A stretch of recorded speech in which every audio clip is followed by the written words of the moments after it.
కన్నులు తెరవము. ఈ మాట చాలా ఇంపార్టెంట్ అండి. దేవుని ధర్మశాస్త్రంలో ఆశ్చర్యకరమైన సంగతులన్నీ మనం వెతకాలంటే కన్నులు తెరవబడాలి. ఏం తెరవబడాలి? కన్నులు తెరవబడాలి. ఎందుకంటే మన కళ్ళు ఉన్నాయి కదండి, కనబడుతున్నాయి కదండి, ఇంకా తెరవబడ్డం ఏంటండి అని అనుకోవచ్చు. కానీ మన కళ్ళున్న పై దృశ్యాలను చూడగలుగుతున్నాం తప్ప అంతరంగ విషయాలు మనం చూడలేకపోతున్నాం. ఈరోజు మన అంశం కూడా అదే. నేను దాని గురించి చెప్తాను. అంతరంగ విషయాలను మనం గ్రహించలేకపోతున్నాం. కనబడేవే కంటితో చూడగలుగుతున్నాం, కానీ కనిపించినటువంటివి ఇంకా చాలా ఉన్నాయి.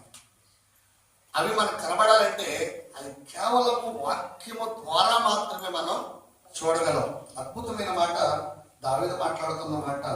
ఏమంటాడంటే, నీ ధర్మశాస్త్రమునందు ఆశ్చర్యకరమైన సంగతులను చూచున్నట్లు నా కన్నులు తెరువము.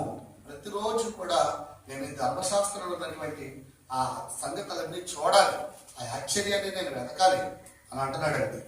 నేను భూమి మీద పరదేశుకున్నాను, నీ ఆజ్ఞలను నాకు మరుగు చేయకము. నీ న్యాయ విధుల మీద నాకు ఎడతెగక ఆశ కలిగి ఉన్నది. దాని చేత నా ప్రాణము క్షీణించుచున్నది. ఆజ్ఞల న్యాయ విధుల మీద ఆయనకి ఆశ ఉందట. ఎవరి న్యాయ విధుల మీద? దేవుడు ఏర్పాటు చేసినటువంటి న్యాయ